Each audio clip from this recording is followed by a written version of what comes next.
Hi friends, आप लोग कैसे हैं? उम्मीद है अच्छे होंगे। आज का जो क्लास होने वाला है वो ज्योमेट्री के ऊपर होने वाला है।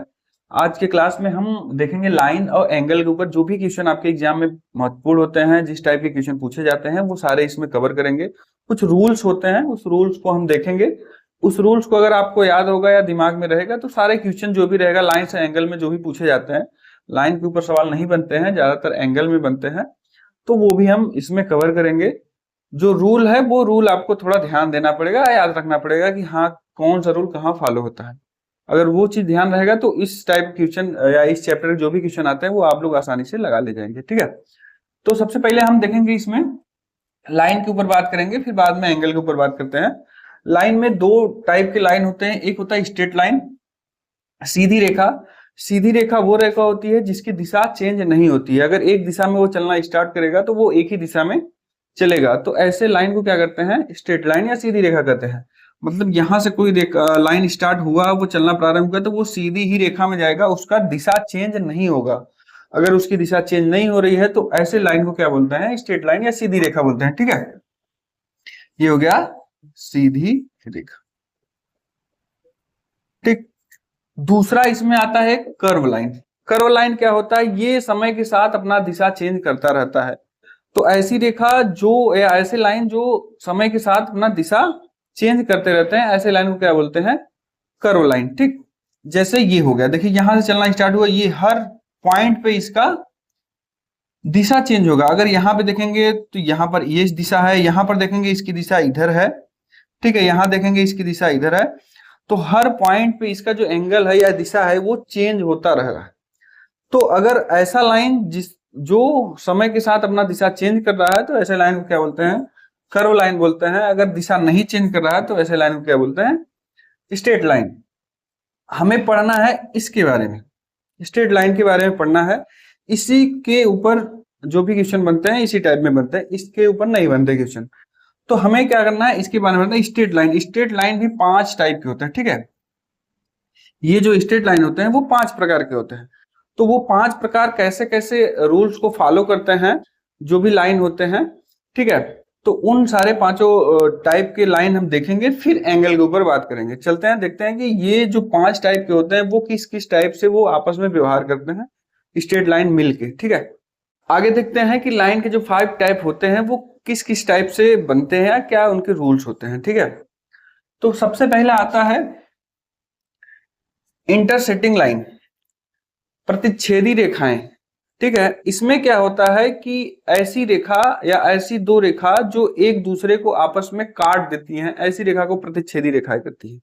ठीक है, जैसे एक लाइन ये हो गया, ये हो गया ए, ये हो गया बी।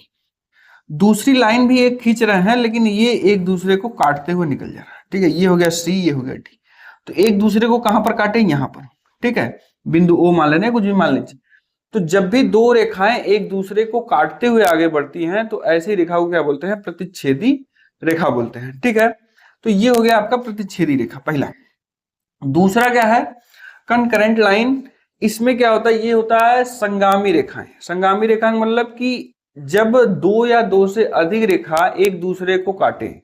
ठीक है, या दूसरे भाषा में ये बोल सकते हैं जब या दो से अधिक रेखाएं एक बिंदु पे आके मिले तो ऐसे लाइन को क्या बोलते हैं? संगामी रेखाएं। जैसे ये दो लाइन है, एक लाइन हम और खींच दे रहे हैं यहाँ पर। ठीक है, यहां पर मिल रहे हैं, ये हो गया A B C D E F. ठीक है, तो ऐसे लाइन को क्या बोलते हैं? संगामी रेखाएं बोलते हैं। ठीक है, जब भी दो या दो से अधिक रेखाएं किसी एक बिंदु पर मिलती हैं या एक बिंदु पर काटते हुए आगे बढ़ती हैं तो ऐसी रेखाएं को संगामी रेखाएं कहती है। ये हो गया दूसरा आपका। तीसरा है पैरेलल लाइन, समांतर रेखाएं। जब कोई दो रेखा या दो से अधिक रेखाएं को बढ़ाने पर, दो या दो से अधिक रेखाओं को बढ़ाने पर एक दूसरे को कभी ना काटे। ठीक है, दो रेखा ले लिए हैं, ये मान लीजिए ए रेखा है, ये है बी। इन दोनों को बढ़ाया जाए, वो कभी भी आपस में नहीं काटेंगे या कभी भी आपस में नहीं मिलेंगे, तो ऐसी रेखा को क्या बोलते हैं? समांतर रेखा या पैरेलल लाइन। दूसरी भाषा में ये बोल सकते हैं दो रेखाओं, जब भी किसी रेखा को दो रेखा को बढ़ाया जाए, उनकी बीच की दूरी अगर समान रहे, हमेशा हमेशा समान रहे, तो ऐसे लाइन को क्या बोलते हैं? पैरेलल लाइन बोलते हैं। तो चाहे आप ऐसे बोल सकते हैं कि ऐसे दो रेखाएं जिसको बढ़ाने पर कभी भी आपस में एक दूसरे को ना काटें, तो वो ऐसे लाइन को क्या करते हैं, पैरेलल लाइन बोलते हैं, या तो उनके बीच की दूरी अगर हमेशा समान रहेगी तो भी ऐसे लाइन को क्या बोलते हैं, पैरेलल लाइन या समांतर रेखा बोलते हैं। ठीक है, तो ये हो गया आपका पैरेलल लाइन। तीसरा है परपेंडिकुलर लाइन। जब भी दो रेखा एक दूसरे को लंबवत काटे, लंबवत काटने का मतलब कि एक दूसरे को 90 डिग्री बनाते हुए काटे, तो ऐसे लाइन को क्या बोलते हैं, परपेंडिकुलर लाइन। तो मान लीजिए ये एक लाइन है, ये ए और बी, दूसरा एक लाइन ये हो गया सी और डी। यहां पर जो एंगल बन रहा है वो कितने को बन रहा है, 90 डिग्री। तो ए बी और सी डी जो है लाइन जो है वो एक दूसरे क्या है, परपेंडिकुलर लाइन। तो ऐसा जब भी कहीं चित्र मिले, जब भी डायग्राम ऐसा दिखे, तो उसको क्या बोलते हैं, परपेंडिकुलर लाइन बोलते हैं। ठीक है, ये प्रतिच्छेदी रेखा बता दिए हैं, पैरेलल लाइन बता दिए हैं। जब भी ये ऐसा मिले तो ये इस तरीके से आपस में व्यवहार करते हैं। इस पे क्वेश्चन भी देता है, उसको हमको लगाना भी है, तो अभी हम आगे बताएंगे कैसे कैसे इनको क्वेश्चन को इस टाइप में लगाना होता है। तो ये हो गया परपेंडिकुलर लाइन। अगला है ट्रांसवर्सल लाइन। ट्रांसवर्सल लाइन तिर्यक रेखा होती है। तिर्यक रेखा क्या होती है कि कोई एक ऐसी रेखा है कि दो किसी अन्य रेखाओं को काटते हुए निकल जाए, तो ऐसी रेखा को तिर्यक रेखा कहते हैं। जैसे मान लीजिए ये समांतर रेखा है, एक कोई रेखा तीसरी लाइन जो है इन दोनों को काटते हुए अलग अलग बिंदु पे काटते हुए निकल गई, तो ये वाली जो रेखा होगी ये क्या होगी, तिर्यक रेखा। तिर्यक रेखा ये वाला, ये दूसरे एक दूसरे के समांतर है, जो तीसरी रेखा है इन दोनों को काटते हुए निकल गई है, ऐसे रेखा को क्या बोलते हैं, तिर्यक रेखा बोलते हैं। तो ये पांचों टाइप से होते हैं लाइन, इसी के ऊपर आपको एग्जाम में क्वेश्चन बनते हैं। ठीक है, तो इस चीज को आपको बार बार देखने को मिलेगा क्वेश्चन में, कहीं ये पैरेलल लाइन मिलेगा आपको, कहीं ये ट्रांसवर्सल लाइन मिलेगा आपका, कहीं ये परपेंडिकुलर लाइन मिलेगा। ये सारे टाइप को आपको बार बार देखने को मिलेंगे और इसी टाइप में क्वेश्चन आपसे बनते रहेंगे। ठीक है, तो इसके जो रूल्स हैं वो रूल्स को हम देखेंगे। रूल्स आपको याद रहेगा तो सारे क्वेश्चन आप लोग लगा ले जाएंगे कि कहाँ कितने डिग्री का कोण बनता है, कितने डिग्री का एंगल बनता है। तो ये लाइन अगर आपको पता रहेगा तब हम इसको एंगल पे बात करेंगे। तो लाइन में यही है, ये पांचों टाइप के हैं, इस पे आप अगर ध्यान दे देंगे तो हम एंगल बढ़ाएंगे तो आपको समझ में आ जाएगा। बाकी जो रूल्स हैं वो रूल बताएंगे, आप रूल को ध्यान रखिएगा। ठीक है, चलते हैं एंगल के ऊपर। चलिए देखते हैं एंगल। एंगल में क्या होता है, एंगल कहाँ बनता है वो देखते हैं पहले। एंगल क्या होता है, जब कोई एक बिंदु से कोई दो रेखा चलना प्रारंभ करती हैं तो उनके बीच में एंगल बनता है। ठीक है, जैसे यहाँ कोई एक बिंदु है, यहां से दो रेखा, मतलब एक इधर रेखा गई है, एक इधर रेखा है, तो इनके बीच में एंगल बनता है। ठीक है, इनके बीच में जो होता है वो क्या होता है, एंगल बनता है। तो इसी एंगल पे हमें पढ़ना है। तो कितने टाइप के एंगल होते हैं, नॉर्मली तो 5 टाइप के होते हैं। उसके बाद एंगल में क्या होते हैं, दो एंगल या तीन एंगल मिलके आपस में कुछ नियम को बनाते हैं, उसी नियम को हमें पढ़ना है। तो यहां तक जो है उसको पढ़ना है कि एंगल कितने टाइप से होते हैं, उसके बाद दो एंगल को मिला के कैसे कैसे कुछ रूल्स नियम बनाते हैं वो हमें पढ़ना है। ठीक है, तो सबसे पहले हम क्या करते हैं, एंगल जैसा कि हमने बताया, किसी एक बिंदु से दो लाइन अगर चलना प्रारंभ करते हैं तो उनके बीच में एंगल का निर्माण होता है। ठीक, तो सबसे पहला जो है वो एक्यूट एंगल, न्यून कोण होता है। न्यून कोण क्या होता है, जब भी कोई एंगल 90 डिग्री से कम हो। ठीक है, 90 डिग्री कहां बनता है, परपेंडिकुलर हमने बताया ये 90 डिग्री, मतलब एक इधर जाए एक इधर जाए, इनके बीच में 90 डिग्री। तो 90 डिग्री से जब भी कोई एंगल कम बने, कम का मतलब ये देखिए, ये इधर गया, अगर यहां तक होता तो ये 90 डिग्री होता, लेकिन उससे ये कम है, इसका मान जो है 90 डिग्री से कम होना चाहिए, मतलब 80 डिग्री, 70 डिग्री, 60 डिग्री, 50 डिग्री, जो भी रहेगा 90 डिग्री से कम रहेगा तो उन सारे एंगल को क्या बोलते हैं, न्यून कोण बोलते हैं। ठीक है, दूसरा है आपका राइट एंगल। राइट एंगल मतलब समकोण। तो अगर कोण का मान 90 डिग्री है, एग्जैक्ट 90 डिग्री ही है, तो ऐसे कोण को क्या बोलते हैं, समकोण। समकोण, राइट एंगल। ठीक है, अगर कोण का मान 90 डिग्री हो, 90 डिग्री से ना ज्यादा हो ना कम हो, एग्जैक्ट 90 डिग्री हो, तो ऐसे कोण को क्या बोलते हैं, राइट एंगल। अगर कम रहेगा तो उसको क्या बोलते हैं, एक्यूट एंगल, मतलब न्यून कोण। ये वाला जो कम है इसको क्या बोलेंगे, न्यून, न्यून। ठीक है, 90 डिग्री रहेगा तो उसको क्या बोलेंगे, राइट एंगल। तीसरा है क्या, ऑप्टस एंगल। अधिक कोण इसको बोलते हैं। अधिक कोण का मतलब नाम से ही दिख रहा है कि अधिक है। किससे अधिक है? 90 डिग्री से अधिक। 90 डिग्री से अधिक मतलब ये हो जाएगा 100, 110, 120, ठीक है, 130, जो भी रहेगा 90 डिग्री से अधिक जो भी एंगल रहेंगे, ऐसे एंगल को क्या बोलते हैं? ऑप्टस एंगल या अधिक कोण बोलते हैं, ठीक है। तो ये हो गया एक्यूट एंगल। न्यून कोण, न्यून कोण का मतलब जो 90 डिग्री से कम के जितने भी एंगल होते हैं वो सब क्या होते हैं? न्यून कोण होते हैं।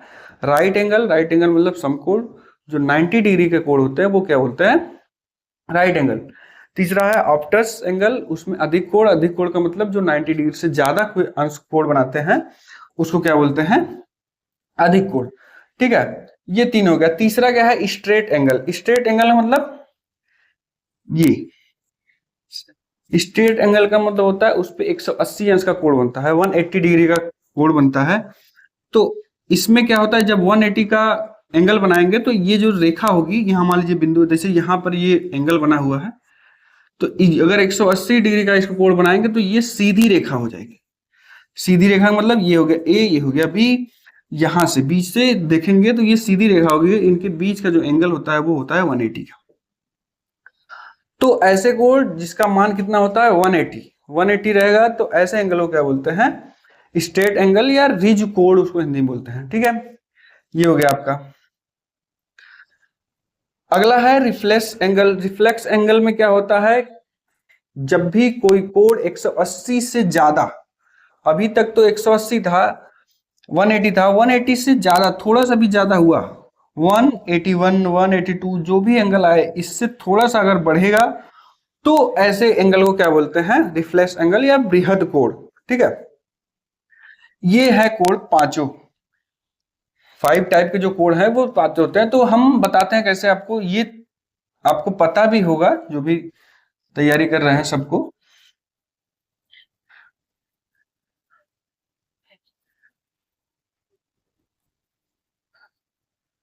तो एक्यूट एंगल में क्या हमने देखा कि मान लीजिए ये एंगल है, ये 90 डिग्री से कम वाला जो एंगल रहेगा ये थीटा, ठीक है, ये एक्यूट एंगल हो या न्यून कोण, ठीक। दूसरा क्या था? Right angle. राइट एंगल में क्या है?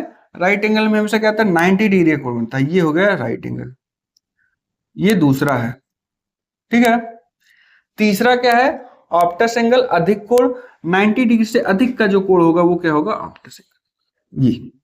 ये वाला कोण जो होगा वो ऑप्टस एंगल, ठीक है। तो यहाँ ए, यहाँ बी, यहाँ सी, यहाँ डी, यहाँ ओ हम कर दे रहे हैं। तो ये वाला जो कोण होगा वो कौन सा होगा? ए ओ बी, ये वाला angle A O B.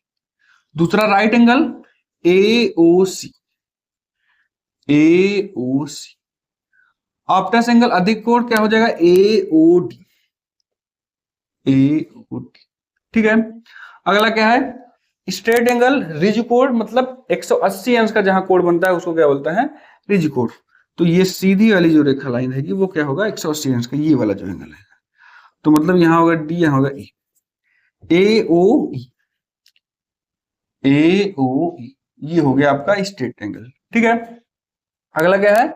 Reflex angle. Reflex में बृहद कोण। बृहद कोण मतलब ये इससे ज्यादा रहेगा, 180 अंश से भी ज्यादा रहेगा, 180 से भी ज्यादा रहेगा।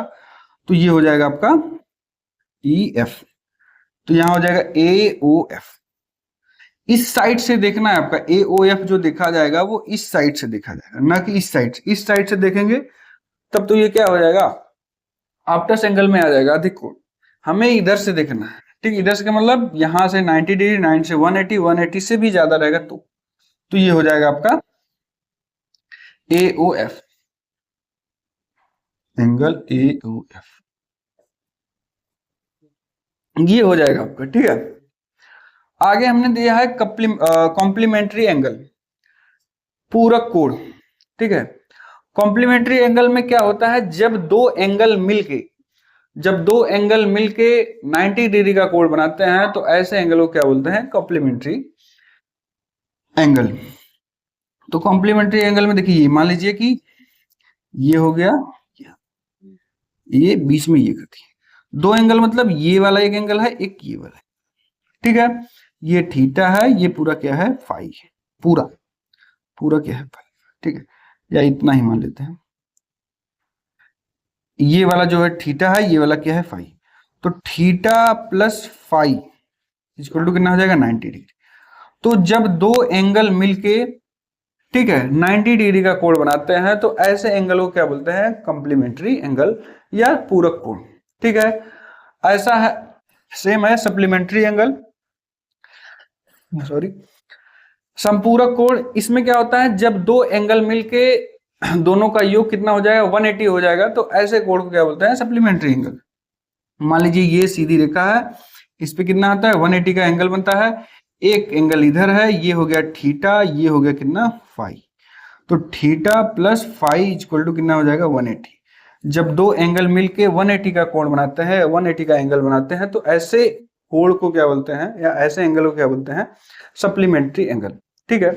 तो जितने भी इधर टाइप के एंगल थे सारे बता दिए हैं, अभी आगे भी हैं, ठीक है, तो उसको भी पढ़ते हैं, फिर हम लोग क्वेश्चन पे आते हैं। आगे देखते हैं, ये काफी इंपॉर्टेंट है, ये चारों जो बताने वाले हैं इसी के बेस पे क्वेश्चन बनता है।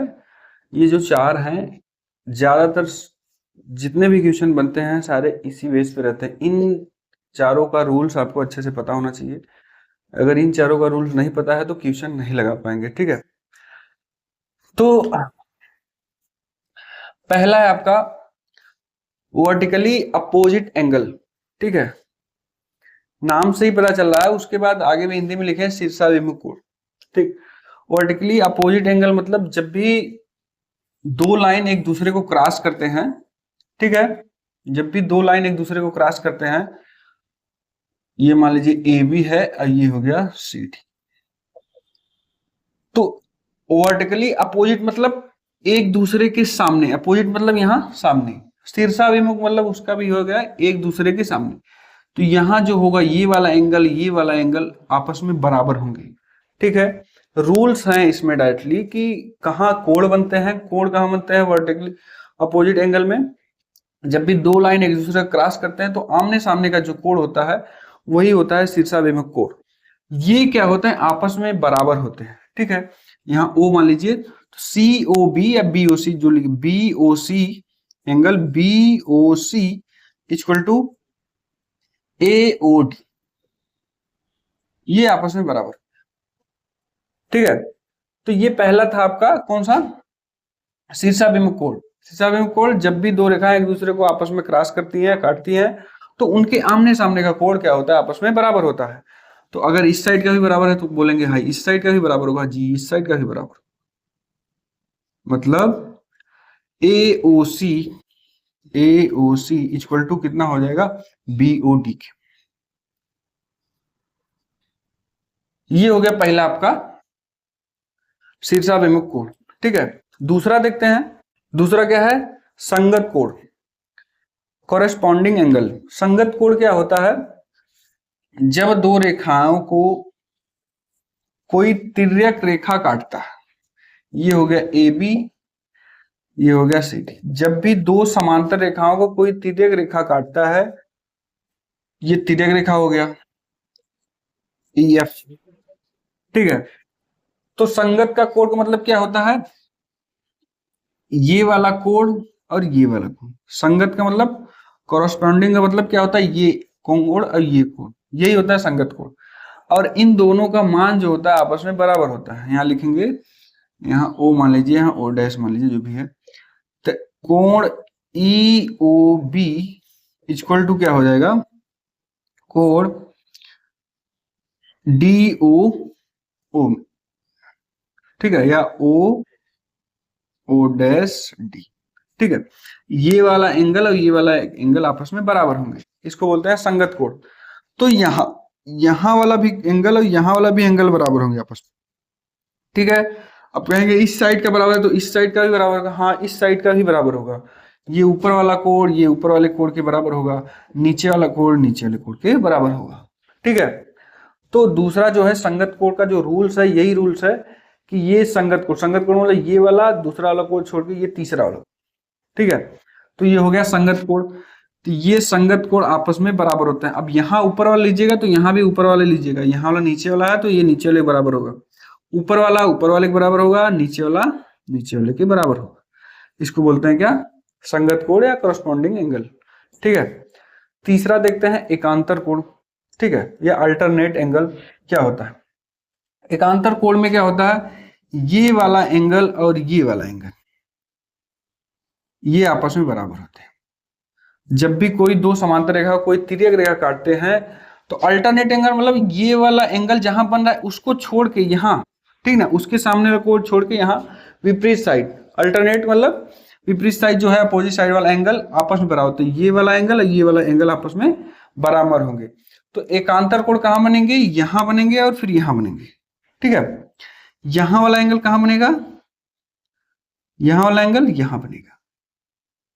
ठीक है, यह वाला एंगल यहां, तो इसको बोलते हैं एकांतर कोण। एकांतर कोण भी आपस में बराबर होते हैं, अल्टरनेट एंगल भी आपस में बराबर होते हैं। तो इस साइड का एंगल इस साइड का एंगल बराबर होंगे। जैसे ये मान लीजिए दो समांतर रेखा खींच दिए हम, ये और ये तिर्यक रेखा, तो यहां हो जाएगा ये वाला एंगल और ये वाला एंगल आपस में बराबर। ठीक है, तो दूसरे तरीके से याद करना है आपको, तो सीधा सीधा हम लोग जैसे जेड बनाते हैं, इंग्लिश में क्या बोलते हैं जेड, तो जेड में ही देखेंगे ये वाला एंगल बराबर होता है, लेकिन ये शर्त होना चाहिए ये वाला और ये वाला रेखा एक दूसरे के समांतर रहेगा तब। अब जेड उल्टा हो या सीधा, इन दोनों कोण का जो मान रहेगा वो आपस में बराबर रहेगा। ठीक है, ऐसे भी बना देंगे तो भी सही रहेगा, ये वाला एंगल और ये वाला एंगल बराबर रहेगा, लेकिन ये रेखा समांतर होना चाहिए।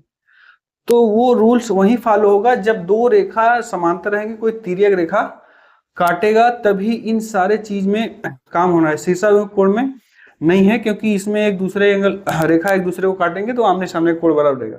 लेकिन ये संगत कोण और ये अल्टरनेट एंगल जो भी रहेगा वहां फॉलो करेगा जहां पर दो समांतर रेखा और तीसरी तिर्यक रेखा काटेगा, वहीं पर ये काम करना है और तीसरी जगह नहीं लगेगा नियम। तो संगत कोण में आपको बता दिए, कॉरस्पॉन्डिंग एंगल में ये वाला कोण बराबर होगा, और एकांतर कोण में इधर वाला साइड इस साइड जस्ट उसके विरुद्ध, जैसे यहाँ जेड वाला हम बता दिए, इस साइड का कोण बराबर होता है, या इस साइड भी कोण बराबर होते हैं। ठीक है, तो एकांतर कोण या अल्टरनेट एंगल होता है। तीसरा होता है इंटीरियर एंगल, ये भी इसी रूल्स पे फॉलो करता है। इसमें क्या होता है कि ये समांतर रेखाएं कोई तिर्यक रेखा काटे हैं तो ये वाला कोण और अंदर वाला, केवल अंदर वाला कोण देखेंगे, ये थीटा है ये फाई है, तो दोनों का जो योग होता है, दोनों का जो योग होता है कितना होता है 180। Theta plus phi equal to कितना होगा 180। ये आपका चारों चीज है, चारों रूल्स। जब भी दो समांतर रेखाएं एक तीसरी रेखा को काटेगा तो अंदर के दोनों कोण, एक साइड इस साइड वाला भी 180 अंश का योग होगा, दोनों को जोड़ेंगे तो 180 अंश आएगा, 180 आएगा। इस साइड के भी अंदर के कोण को जोड़ेंगे तो 180 आएगा। तो वही हम यहाँ लिख दिया theta plus phi equal to 180 होता है। तो ये रूल्स आपको पता होने चाहिए, यही रूल्स बार बार क्वेश्चन में लगाए जाएंगे और इसी रूल्स पे सारे क्वेश्चन लगाना है। ठीक है, चलते हैं कुछ क्वेश्चन के ऊपर। क्वेश्चन कुछ देखेंगे कैसे क्वेश्चन आते हैं एग्जाम में और कैसे उसको आसानी से सॉल्व करते हैं हम लोग। देखिए दो क्वेश्चन हमने लिखे हुए हैं, पहला देखिए एंगल के ऊपर है, दूसरा है रूल उसके रूल्स के ऊपर। ठीक है, इसमें दिया एक्स वाई जेड का मान ज्ञात करना है, कितने कितने अंश का है, कितने कितने डिग्री का एंगल बनाते हैं ये, उनका अनुपात दे दिया है। ठीक है, ठीक है, रेशियो दे दिया है। तो रेशियो एक्स का जो है 5 दिया है, वाई का दिया है 4 दिया है, जेड का दिया है 6। तो रेशियो में दूसरा चीज ध्यान देंगे, देखिए ये सीधी लाइन है, इस पूरे सीधी लाइन में कितने अंश का कोण बनता है वो आपको ध्यान देना है, 180 का बनता है। मतलब x plus Y plus Z अगर ऐड करेंगे तो कितना आएगा 180, क्योंकि ये सीधी रेखा जो है स्ट्रेट लाइन में हमें स्ट्रेट एंगल में हमने बताया था कि स्ट्रेट एंगल में कितने होता है 180 का एंगल बनता है। तो ये x plus Y plus Z तीनों को जोड़ेंगे तो स्ट्रेट लाइन हो जाएगा। स्ट्रेट लाइन में क्या होता है, स्ट्रेट एंगल में क्या होता है कि 180 डिग्री का कोण बनता है। तो हमें क्या था x का जो अनुपात दिया कितना है 5, तो हम यहां लिखेंगे 5x। ठीक है, अनुपात को x में हम लिख ले रहे हैं, प्लस y का मान कितना है 4x, अब प्लस z का मान कितना है 6x, इक्वल टू कितना आ जाएगा 180। अब यहां इसको जोड़ लेंगे, कितना आएगा 9 फिर यहाँ हो जाएगा 15, तो यहाँ हो जाएगा 15x इक्वल टू 180। इसको काट लेंगे, कितना हो जाएगा 15 का 15 दूनी 30, x इक्वल टू कितना आ जाएगा 12। ठीक है, उठा के इसमें रख देंगे x का मान। यहां हम देखें ये इसका जो मान है यहाँ रेशियो में हम रखे हैं, यहाँ 5x है ये 4x है, ये 6x। यहाँ हमारे उठा करेंगे 12 में 5 उठा करेंगे तो ये 60 अंश, और फिर 12 चौके कितना, ये 48 अंश, और ये 12 छः कितना हो जाएगा 32। ये हो जाएगा आपका तीनों का एंगल एक्स वाई जेड का मान आ जाएगा। ठीक है, ये पहला क्वेश्चन था। दूसरा क्वेश्चन क्या है, दिया है कि ये देखिए शीर्षाभिमुख कोण पे है। हमेशा क्या बोलते हैं शीर्षाभिमुख कोण में हम क्या बताते हैं, ये एक दूसरे के क्या होते हैं, बराबर होते हैं। तो ये वाला एंगल और ये वाला एंगल बराबर होना चाहिए, तो दोनों को बराबर कर देते हैं। 3x minus 10 equal to 2x plus 30। ठीक है, 2x को इस साइड लेके आए तो 3x में घट जाएगा कितना जाएगा x, 10 को उस साइड ले जाएंगे कितना हो जाएगा 40। तो x का मान 40 रख के दोनों का मान आएगा। यहां देखिए 40 रखेंगे कितना आ जाएगा, 4 3 12 120 अंश, 120 अंश से 10 जाएगा कितना हो जाएगा 110 अंश, इसका मान हो जाएगा। यहां रखेंगे 40 अंश, 40 दूनी 80, 80 और 30 कितना हो जाएगा 110।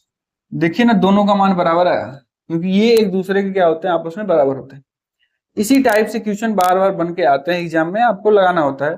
आपको रूल्स पता होना चाहिए, रूल्स अगर पता रहेगा तो आसानी से आप लोग लगा लेगा। 2 क्वेश्चन और लगवाते हैं इसी पे। आगे देखते हैं, 2 क्वेश्चन और दिया है। इसमें देखिए दिया हुआ है कि यहाँ 30 अंश है, यहाँ x अंश है। अब पूछा है x का मान पूछा है, यहाँ दिया हुआ है, ये एक दूसरे के समांतर है। ठीक है, तो हमने क्या बताया, पैरेलल लाइन अगर कोई है तो उसको कोई रेखा काट रहा है तो तिर्यक लाइन होता है, तो इसको हम आगे बढ़ा सकते हैं ऐसे। इसको मान लीजिए तिर्यक रेखा, तो ये 80 डिग्री है और ये कितने अंश का एंगल बनेगा, ये ध्यान दीजिएगा। ठीक है, या डायरेक्टली बहुत सारे रूल्स लग सकते हैं, जो भी आपके दिमाग में वही रूल्स आप लगा सकते हैं। ठीक है, तो पहला देखिए, अगर कोई समांतर रेखा है उसको तिर्यक रेखा काटा जाए तो उसके आंतरिक कोण का मान जो होता है, दोनों का योग कितना होता है 180 अंश। मतलब ये 80 और प्लस ये थीटा, ये प्लस फाई कितना हो जाएगा 180 अंश। तो 180 में अगर ये 80 हो गया तो ये कितना बचेगा 100 अंश, 100 अंश इसका मान होगा ये। तो शीर्षाभिमुख कोण के हिसाब से, अल्टरनेट एंगल के हिसाब से हम क्या देखेंगे, ये 100 अंश है तो ये भी 100 अंश होगा। क्यों, क्योंकि ये रेखा एक दूसरे काट रही है, आमने सामने का कोण बराबर होगा, ये 100 है तो ये भी 100 होगा। ठीक है, अब सबको भूल जाइए, अब इधर आ जाइए। ये 100 है, ये 30 अंश कितना हो जाएगा 30, तो 130 हो जाएगा। उसके बाद यहां हमें देखना एक्स एक्स मान। तो आगे हम पढ़ाएंगे त्रिभुज में, ट्रेंगल में पढ़ाएंगे। ट्रेंगल में क्या होता है, सभी कोणों के आंतरिक कोणों का मान जो होता है उनका योग 180 अंश होता है। तो ये एंगल, ये एंगल, ये एंगल तीनों को ऐड करेंगे तो कितना आ जाएगा 180। तो यहां लिखेंगे 100 plus 30 plus X equal to 180। ठीक है, ये हो जाएगा 130 plus X equal to 180, X equal to हो जाएगा 180 माइनस 130, कितना आ जाएगा एक्स इक्वल टू 50। ये हो जाएगा आपका 50। ऐसे आप लोग लगा सकते हैं। रूल्स आपको पता होना चाहिए। रूल्स इसमें क्या है, जैसा हमने बताया कि ये आंतरिक कोण का योग जो होता है वो कितना होता है 180 अंश होता है। तो ये 80 अंश है तो ये 100 अंश। तो हम क्या करते हैं, अल्टरनेट एंगल के हिसाब से देखेंगे तो ये और ये वाला कोण क्या होगा, ये शीर्षाभिमुख कोण है वो उसके हिसाब से देखेंगे। ये 100 अंश है तो ये भी 100 अंश। आमने सामने कोण क्या होता है शीर्षाभिमुख में बराबर होते हैं। ठीक, तो ये 100 ये भी 100, तो उसके हिसाब से अब इसको छोड़ दीजिए, यहां आ जाइए त्रिभुज में। त्रिभुज में देखेंगे तो हम क्या करेंगे, तीनों कोणों का योग कितना होता है 180 अंश। 180 अंश देखेंगे तो ये 100, ये 30, 130 अंश। 180 में 130 घटा देंगे कितना आ जाएगा 50 अंश। ये हो गया इसका आंसर। दूसरा वाला देखिए, सेम वही चीज हमने जैसे बताया कि आंतरिक कोणों का योग कितना होता है, इन दोनों का योग 180 अंश। सेम चीज यहां हमने लगाया था, वही चीज इस पे है। तो दोनों का योग क्या करेंगे 180 कर देंगे, मतलब 3x plus 5 plus 4x equal to कितना आ जाएगा 180। ये हो जाएगा कितना 7x, ये उधर घट जाएगा कितना हो जाएगा आपका 5 अंश, उधर घट जाएगा कितना हो जाएगा 175। x इक्वल टू कितना हो जाएगा 175। ठीक है, 7 दूनी 14, 7 25 डिग्री इसमें रख देंगे। ठीक है, तो जितना आएगा उसका इतना मान लीजिए भी, दोनों को ऐड करेंगे तो 180 आएगा। तो इस तरीके से अगर रूल्स आपको पता रहेंगे तो कोई भी क्वेश्चन लगा सकते हैं। ठीक है, आपको जो भी क्वेश्चन यहाँ बताया गया ना समझ में आया तो आप लोग कमेंट बॉक्स में लिख सकते हैं कौन सा क्वेश्चन नहीं समझ में आया। तब पर भी नहीं समझ में आ रहा है तो हमारा बायो में लिंक है, टेलीग्राम चैनल को ज्वाइन कर लीजिएगा। उसमें जो भी क्वेश्चन आपको समझ में ना आए वो भेज के आप लोग उसका सोल्यूशन लिख सकते हैं। इसके अलावा भी अगर कोई क्वेश्चन आपका है जो बुक में दिया हुआ है, एंगल ऑफ इस चैप्टर पे आधारित जो भी क्वेश्चन है, नहीं समझ में आ रहा है, नहीं लग पा रहा है, तो आप लोग टेलीग्राम चैनल में भेज के उसका सोल्यूशन ले सकते हैं। ठीक है, अगर हमारा वीडियो आपको अच्छा लगा है तो हमारे चैनल को शेयर करिए, लाइक करिए, सब्सक्राइब करिए। धन्यवाद।